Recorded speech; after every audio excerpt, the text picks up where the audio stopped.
स्वागत है आपका विनोद शर्मा जी नई परख के मंच पर। राजनीतिक घटनाक्रम बहुत तेजी से आगे बढ़ रहा है। नई नई बातें सामने आ रही हैं। उन्हीं में से एक नई बात है काकरोच जनता पार्टी। हम लोग जानते हैं इसका इतिहास, हम लोगों ने इसके ऊपर पहले भी चर्चा की है, सारे देश में चर्चा हो चुकी है और वो चर्चाएं बड़ी लोकप्रिय रही हैं क्योंकि लोगों को लगा कि डिजिटल मीडिया पर एक चीज, सोशल मीडिया पर एक आती है काकरोच जनता पार्टी, जो कि सुप्रीम कोर्ट के मुख्य न्यायाधीश की एक टिप्पणी से वो बात निकली और देखते देखते उसके साथ में 2.25-2.5 करोड़ लोग जुड़ गए। सरकार ने उसका दमन भी किया, उसके ब्लॉक भी किए, उसके सोशल मीडिया पे उसको ब्लॉक भी किया और फिर दोबारा बना लिया और फिर उसका उछाल आया। लेकिन अब उसके अंदर एक ऐसा परिवर्तन आया है कि जब हमको नए सिरे से उसके ऊपर सोचना पड़ेगा। वो परिवर्तन ये आया है कि उसके संस्थापक अभिजीत दीपके हैं, जो दरअसल बॉस्टन में रहते हैं, आम आदमी पार्टी में भी पहले रह चुके हैं। उन्होंने कहा है कि वो 6 तारीख को आएंगे और जंतर मंतर के ऊपर प्रदर्शन करेंगे। तो अब ये बात कुछ और हो गई है। पहले तो ये देश में सरकार विरोधी जो भावनाएं थी नौजवानों में, जो डिजिटल मीडिया का उपभोग करने वालों में, जेनजी वालों में, ये सब भावनाएं थी, उनकी अभिव्यक्ति का जरिया हो रही थी उनकी काकरोच जनता पार्टी।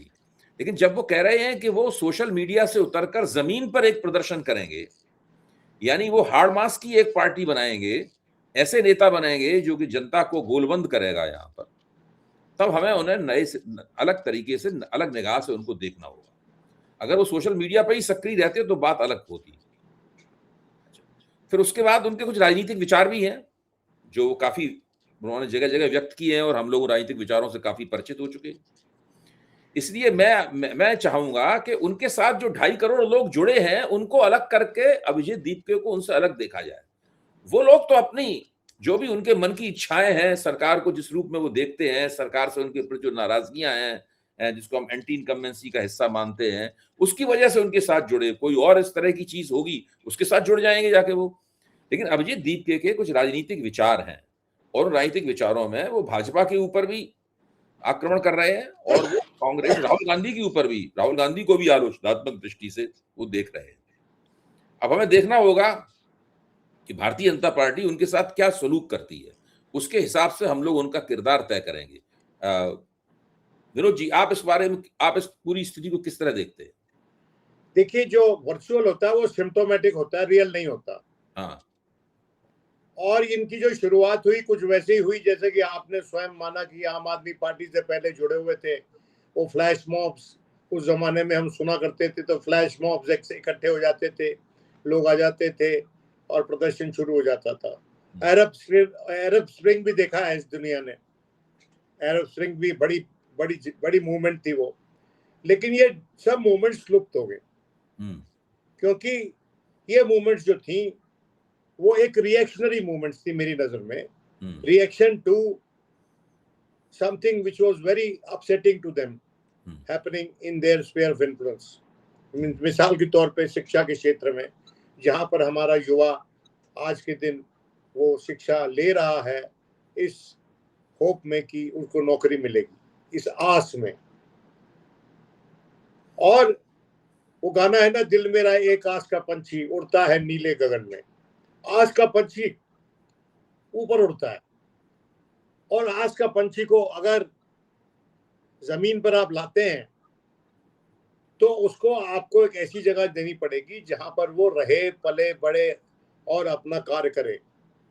मैं नहीं समझता हूं कि ये दीपके साहब जो हैं ये महाराष्ट्र का लड़का है और बॉस्टन यूनिवर्सिटी में पढ़ता था और वहाँ पब्लिक रिलेशंस का कोर्स कर रहा था। और बॉस्टन यूनिवर्सिटी जो यूनाइटेड स्टेट्स की जो डोमेस्टिक यूनिवर्सिटीज है उनमें उसका 45वां स्थान है और दो नेशनल यूनिवर्सिटीज में दुनिया भर में 76 पोजीशन है उसका रैंक। तो बॉस्टन के लोग बॉस्टन ब्राह्मण्स जरूर कहलाए जाते थे, पढ़े लिखे लोग थे, बॉस्टन ब्राह्मण्स कहते थे उनको। लेकिन ये जो पब्लिक रिलेशंस में अपना पोस्ट ग्रेजुएट करके वहां से आ रहा है, इसने अभी तक जो कहा है, जो किया है, मुझे लगता है वही उसने पढ़ा भी है। वो धीरे धीरे अपना वर्चस्व, अपनी ख्याति फैलाने की कोशिश कर रहा है।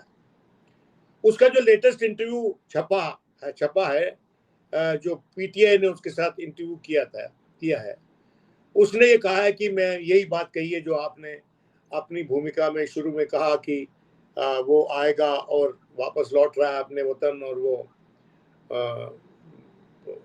जंतर मंतर जाएगा, और साथ साथ उसने ये भी कहा है कि मुझे अरेस्ट भी कर लिया जाए, हो सकता है मुझे अरेस्ट कर लिया जाए। अरेस्ट कर लिया जाएगा तो रिहा भी हो जाएगा, कोई इतने गंभीर चार्ज तो नहीं होंगे जिन पे अरेस्ट होगा। ये बात अलग है कि अगर आईबी की पूरी रिपोर्ट एफआईआर बना के इस पे थोप दी तो वो बात अलग है, और कोई ऐसे अच्छे कोई सिंपैथेटिक कोई कोर्ट्स मिल जाएंगी, जो कि छोटी कोर्ट्स में ये हो जाता है अक्सर कि जो हमारे इंस्टीट्यूशंस ऑफ द स्टेट हैं और उनका इन्फ्लुएंस बन जाता है जब वो नेशनल सिक्योरिटी का इशू रेज करते हैं। और नेशनल सिक्योरिटी के इशू पे हमारे लोअर जुडिशरी में बेल ना देने की प्रथा है, देने के बजाय। लेकिन वो अलग मामला होगा, जब वो शुरू होगा, वो जो सीजन शुरू होगा उस पर हम बहस कर लेंगे। आज के दिन मेरा ये मानना है अभय जी, और हालांकि आप पे से डिसएग्री कर सकते हैं, हो सकता है बहुत से लोग डिसएग्री करें, अभिजीत दिपके की जो टिप्पणियां हैं वो मुझे आश्वासित नहीं करती कि वो सीरियस प्लेयर है। क्योंकि वो तो मुझे लगता है कि ये जो शोहरत उसको मिली है आकस्मक, एक तरह से एक फ्लैश मॉब के जरिए उसको ये शोहरत मिली है, क्या उस शोहरत को वो एक जमीन पे एक बड़ी मूवमेंट में तब्दील कर सकता है? क्या उसके पास वो इंफ्रास्ट्रक्चर है? और अगर है भी तो क्या उसको वो आजादी मिलेगी उस इंफ्रास्ट्रक्चर को जमीन पे एक शेप देने की?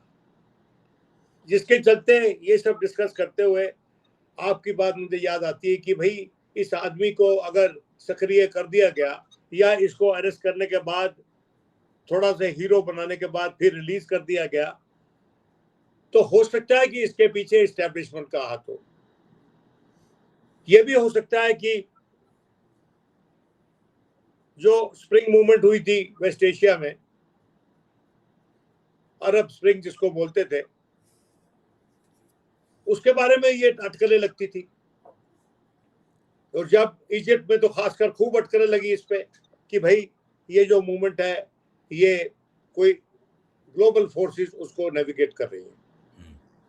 ये आरोप लगता है, कई बार वो सही होता है, कई बार वो गलत होता है, लेकिन सही हो या गलत उससे हमको कुछ लेना देना नहीं है, क्योंकि जो इशू ये रेज कर रहे हैं वो इशू जो है वो they are gaining traction with the young people in this country. और इसको प्रतिद्वंदी समझने के बजाय, इसका कोई भी एजेंडा हो, इसको प्रतिद्वंदी समझने के बजाय, इसको राइवल समझने के बजाय, इसको एजेंट प्रोवोकेटर समझने के बजाय, एजेंट प्रोवोकेटर मतलब कोई भी व्यक्ति जो प्रोवोकेशन फैलाना चाहता है, एक वर्ड है, ये तो इंटेलिजेंस की लिंगो से ही ये वर्ड निकलता है, एजेंट प्रोवोकेटर। तो अगर ये एजेंट प्रोवोकेटर भी है तो इसकी बातों में हमारे राजनीतिक समाज के लिए, हमारे हुक्मरानों के लिए, हमारे विपक्ष के लिए एक संकेत है, एक सिग्नल है, एक मैसेज है जिसको उनको ध्यान से सुनना चाहिए और रिएक्ट करना चाहिए। देखिए, ये दीज फोर्सेस, जो ये आदमी इस्टेब्लिशमेंट, जो करंट इस्टेब्लिशमेंट है, करंट जो पॉलिटिकल ऑर्डर है, उसमें विश्वास नहीं रखता। ये सत्तारूढ़ दल के खिलाफ भी बोल रहा है और विपक्ष के खिलाफ भी बोलता है। तो ये अपने हिसाब से एक तीसरा मोर्चा खड़ा करना चाहता है, या तीसरी कोई फोर्स लाना चाहता है जो कि न्यू ब्रांड फोर्स है, जिसका क्लीन स्लेट है, और वो क्लीन स्लेट से वो शुरू करेगी। हमने देखा अभी नेपाल में वो होता हुआ, लेकिन वो नेपाल का जो प्रधानमंत्री, उसने कल बोला कि भाई हम तो चीन से भी बात कर रहे हैं, हम तो इंग्लैंड से भी बात कर रहे हैं, और अपने देश के, और ये जो दोनों तरफ से इंडिया और पाकिस्तान, इंडिया और नेपाल, हम दोनों ने घुसपैठ किए हैं एक दूसरे के इलाकों में, और हम उनको इसलिए इन्वॉल्व कर रहे हैं, ब्रिटेन को ब्रिटिश को कि उनके तत्वावधान में ये डिमार्केशन हुई थी, जो टेरिटरीज डिमार्केट हुई थी। तो वो आदमी जो है वो पहले स्टेज में ही खुद फैसले लिए बिना इंटरनेशनल फोर्सेस को इन्वॉल्व कर रहा है। और चीन में वैसे ही बड़े स्तर पे, और सॉरी नेपाल में वैसे ही बड़े स्तर पर इंटरनेशनल फोर्सेस का हस्तक्षेप है। भारत भी उनमें से एक है, चीन उनमें से दूसरा है, अमेरिका उनमें से तीसरा है। अब ब्रिटेन उसने कोऑप्ट कर लिया। क्या जो भी है, मेरा ये मानना है कि जो दीपके साहब हैं ये जब आएंगे तो इनका एक्सरे हम लोग करेंगे। इनका एक्सरे ऑलरेडी शुरू हो चुका है और इनके एक्सरे से मुझे लगता है कि this boy does not have the depth to be leading a mass movement of this nature. ये कोई तारिक अली नहीं है। आपको याद है वियतनाम वॉर में जब वियतनाम मूवमेंट के खिलाफ जब सारे यूथ निकल के बाहर आए थे, उस वक्त बहुत से यंग लोग इमर्ज किए थे, यंग लीडरशिप इमर्ज की थी अमेरिका में, और तारिक अली उनमें से एक नाम था जिसका संबंध इंडिया से भी है। उनके पिता तो खैर बाद में पाकिस्तान चले गए थे, but he was a communist leader, left of the centre, Tariq Ali. जानता हूं। तो जी जानता हूं। हाँ, तो मेरा ये कहने का मतलब है कि ये जो आदमी है, ये रिएक्शन जो होती है ना, जो रिएक्शनरी मूवमेंट्स होती हैं, you have to anchor it in some ideological thinking, some vision. इसको एंकर किए बिना तो इसका जो बड़ा सा तैयारा है, शिप है, वो पानी पे डोलता रहेगा जब तक इसके पास कोई एंकर डालने की जगह नहीं होगी। Stability is the finally the test case, कि कोई भी मूवमेंट, कोई भी ऐसी मूवमेंट, क्या वो एक स्टेबल तरीके से एक नई दिशा में किसी भी देश को और देश के किसी भी आवाम, किसी भी तबके के आवाम को एक दिशा में वो ले जाता है। ये औरंगाबाद से आता है जी। औरंगाबाद जो है वो गढ़ है शिवसेना का, और औरंगाबाद में जो आजकल मेंबर ऑफ पार्लियामेंट है वो एआई ऑल इंडिया मजलिस से मुसलमान का आदमी है। वो पार्टी जो है वो हर बार चर्चा में आ जाती है जब जब इलेक्शन होता है। तो मेरा ये कहना है कि दीपके जो है आज के दिन looks like more of a bubble to me, मैं गलत हो सकता हूँ, then a sustainable force। देखते हैं वापस आता है क्या, अरेस्ट होता है क्या, वो वापस आता है या नहीं आता है, और जो बातें उसने की हैं और उसका जो विश्वास नहीं है आज के इस्टेब्लिश्ड पॉलिटिकल ऑर्डर में, उसका सब्स्टिट्यूट क्या है उसके पास। इतना लंबा इंटरव्यू पीटीआई का हुआ है, उसने अपना सब्स्टिट्यूट नहीं बताया आज के इस्टेब्लिश्ड पॉलिटिकल ऑर्डर का। ये कहा कि ठीक नहीं है, ये दोनों ट्रस्टवर्दी नहीं है, इनकी बातों पे विश्वास नहीं किया जा सकता, ब्ला ब्ला ब्ला।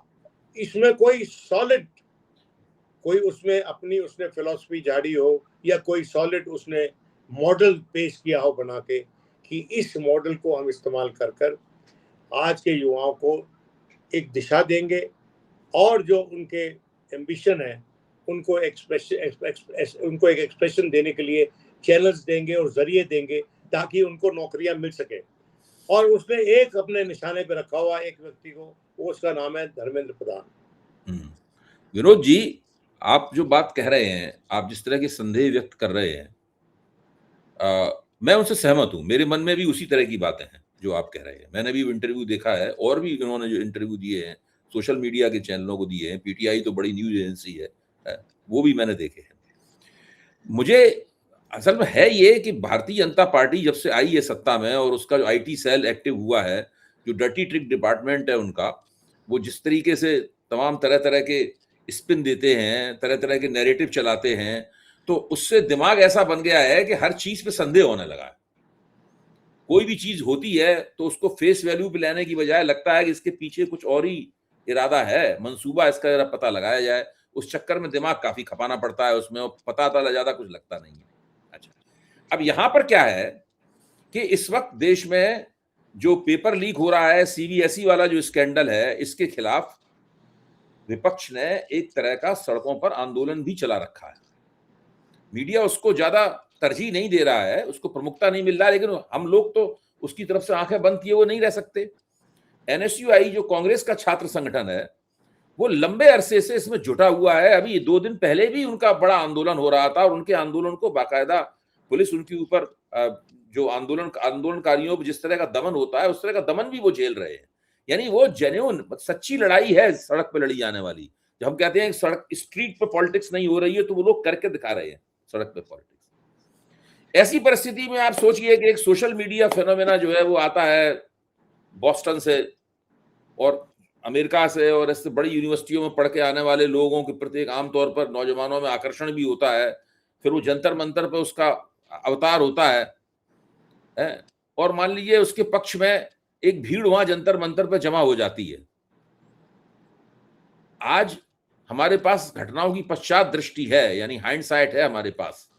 जो भ्रष्टाचार विरोधी आंदोलन था उसमें मीडिया टिप्पणीकार के तौर पे मैं भी सक्रिय था और आप भी सक्रिय थे। हम दोनों टीवी पे मिलते थे और पाले के इधर उधर होते थे हम लोग दोनों। हाँ बिल्कुल, मैं खिलाफ था। हाँ नहीं है जी, क्या कह रहे हैं? आम आदमी पार्टी के उस मरहले पे खिलाफ था। हाँ वही मैं कह रहा हूँ, हम लोग पाले के इधर उधर होते थे। लेकिन आज जब हम लोग मुड़ के देखते हैं तो हमें दिखता है कि वो जो रामलीला मैदान में भीड़ जुड़ती थी या सवेरे मोमबत्ती लेके लोग निकल पड़ते थे, ये सब जो था ये काफी कुछ गढ़ी गई चीजें थी, मैन्युफैक्चर्ड डिसेंट था वो। और उसको मैन्युफैक्चर्ड डिसेंट बनाने में संघ परिवार की, विवेकानंद फाउंडेशन की, बाबा रामदेव की, इन सब लोगों की जो गठजोड़ था, मतलब वो गठजोड़ उसके पीछे काम कर रहा था। ये सारे तथ्य भी निकल के सामने आ गए हैं, इसमें कोई शक की बात नहीं है। अन्ना हजारे को जिस तरीके से बड़ा आदमी अचानक बना दिया गया और फिर उसको एकदम छोटा उसको घटा दिया गया, पुनर्मुश को भव कर दिया गया, ये सब बातें भी हम लोगों ने देखा है कि किस तरीके से क्या किया गया। तो डर लगता है कि कहीं फिर से जो जमीन पर मोदी के खिलाफ जो राजनीति हो रही है, उस राजनीति को डिरेल करने के लिए, उसमें स्पिन देने के लिए कोई एक घटाटोप बांधा जाए, जंतर मंतर से वो शुरू हो। मैं ये नहीं, देखिए मैं अभिजीत दीपके को नहीं जानता, केवल कुछ बयानों के आधार पर किसी के बारे में एक मूल्य निर्णय जजमेंट हम लोगों को नहीं देना चाहिए। उन्होंने जो काकरोच जनता पार्टी बनाई उसको मैं एक थर्मामीटर मानता हूं, जो कि राजनीतिक माहौल में जो लोगों की नाराजगी है, विक्षोभ है, उसका टेम्परेचर तो बताती है पार्टी को। उसके लिए मैं उस पूरे काम का प्रशंसक भी हूं, मैं दोनों बातें कह देना चाहता हूं। लेकिन जब आप जमीन पे उतर रहे हैं, हाड़मास की पार्टी बनाना चाहते हैं, गोलबंदी करना चाहते हैं, उसके नेता बनना चाहते हैं, तब तो फिर आप बहुत तरह के जो शक्तियां आपके इर्द गिर्द हैं, जो बहुत ताकतवर हैं, वो शक्तियां आपको कहीं भी कैप्चर कर सकती हैं।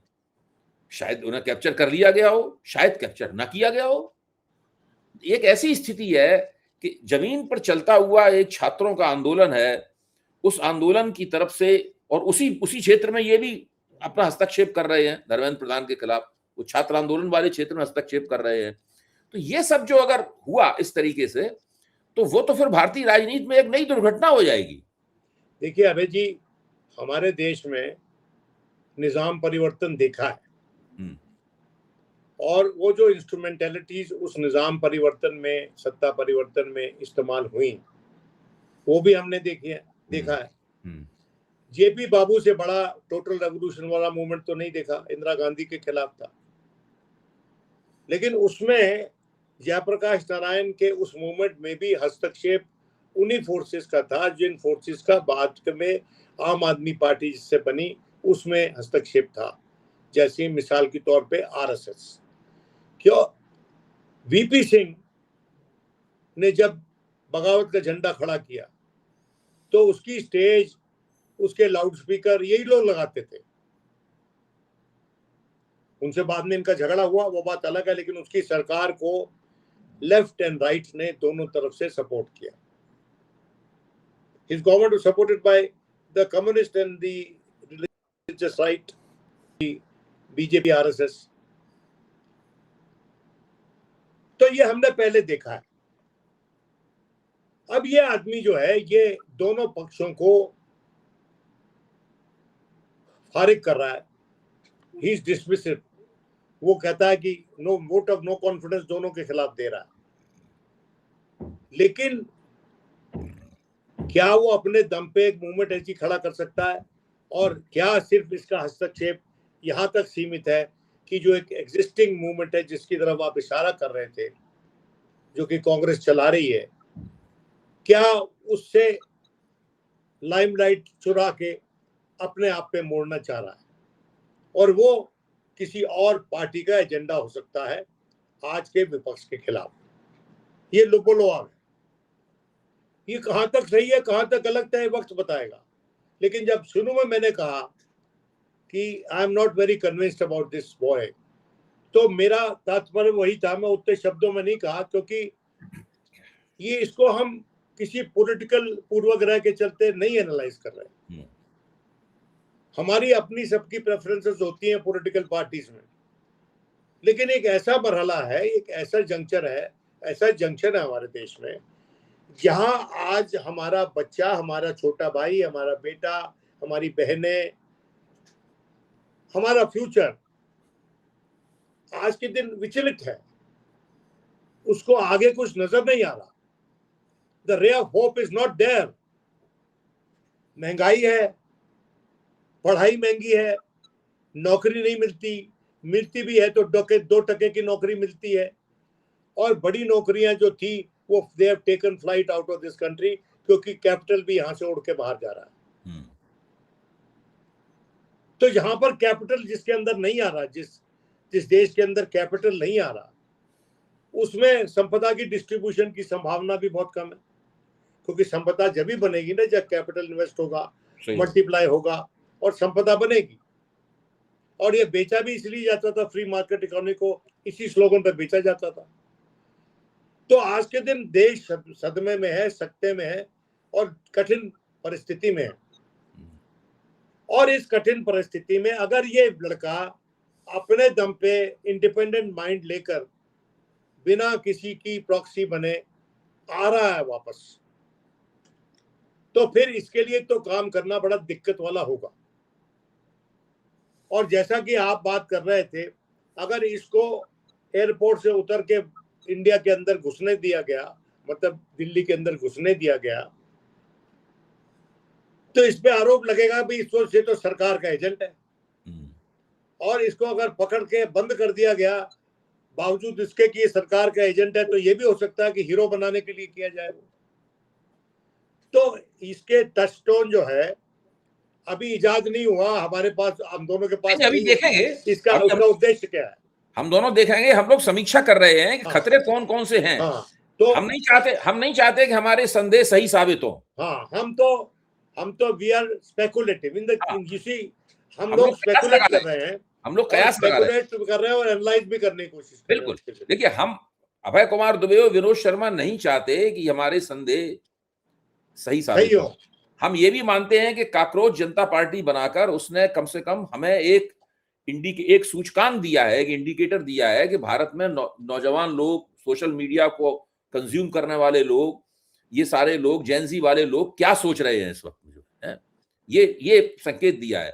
लेकिन अब सवाल ये है कि अगर वो सोशल मीडिया पर ही रहते तो हम लोग दूसरे तरीके से इस मसले को देखते। लेकिन जब वो एक तरह से देखिए, अबे ये एक बात सही भी है, if he suspicious about the system, और अगर ये जेन्युइन लड़का है तो इसके सस्पिशन के पुख्ता कारण है कि कोई व्यक्ति इतने बड़े ओहदे पर पहुंचकर ऐसी शब्दावली का इस्तेमाल करे जिसने हमारे युवाओं को इतनी बुरी तरह से आहत किया है कि उन्होंने बड़े स्तर पर इसकी पार्टी का समर्थन किया। बिल्कुल बिल्कुल नहीं। आप देखिए कि वो शिक्षक जिनको नौकरी नहीं मिली 8 साल से, वो काकरोच बनकर सड़कों के ऊपर रेंग रहे थे प्रदर्शन करने के। तो काकरोच अपने आप में एक मेटाफर बन गया है। बिल्कुल, देखिए मेटाफर बन गया है, प्रोवोकेटिव मेटाफर, जो कि लोगों को अपनी हैसियत जताता है, दिखाता है कि तुम्हारी हैसियत ये है। और ये मुख्य न्यायाधीश ने ये शब्दावली इस्तेमाल की, तो ये ज्यादा प्रोवोकेशन हो गई। और मैं ये समझता हूं कि अभी तक देखिए ऐसी मूवमेंट्स, अगर ये जेन्युइन मूवमेंट है तो इसको शांत करने का सिर्फ एक तरीका है कि अगर ये जमीन पे बड़े स्तर पे फैल जाती है तो माननीय मुख्य न्यायाधीश साहब को खुद इनसे बोलना चाहिए कि भैया मैं आपसे बात करना चाहता हूं, शायद मेरे वाक्यों से आप आहत हुए हैं, शायद मैं अपनी बात सही से जो कहना चाहता था वो नहीं कह पाया हूं और आपकी बात नहीं समझ पाया हूं, तो I will seek N interaction with you. और उस इंटरेक्शन के चलते, चूंकि मैं आपसे ज्यादा एक्सपीरियंस्ड हूं और मैं आपका मित्र बन के आपके पास आना चाहता हूं, तो मैं आपकी एनर्जी को सही दिशा भी प्रदान करने में आपकी मदद कर सकता हूं। देखिए, इसको अगर इस मूवमेंट को आप शांत करना चाहते हैं तो इसका एक जरिया ये है, क्योंकि ये जरिया मैं इसलिए पैरवी कर रहा हूं इस जरिए की कि आज के दिन वो चेहरा जो है वो सबब बन गया प्रोवोकेशन का, और वो अच्छी बात नहीं है हमारे देश के लिए। नहीं, ठीक है, मैं आपकी बात समझ गया, लेकिन अभी मैं चाहता हूं कि हमारा फोकस अभिजीत दीपके और काकरोच जनता पार्टी पर रहे। मैं चाहता हूं कि इन दोनों को अलग अलग करके देखा जाए। काकरोच जनता पार्टी के साथ जुड़े हुए लोग, वो तो अपने असंतोष को व्यक्त करने के लिए जुड़े हुए हैं, उनका असंतोष सच्चा है और वो देश की समस्याओं से, अपनी खुद की समस्याओं से चिंतित हैं।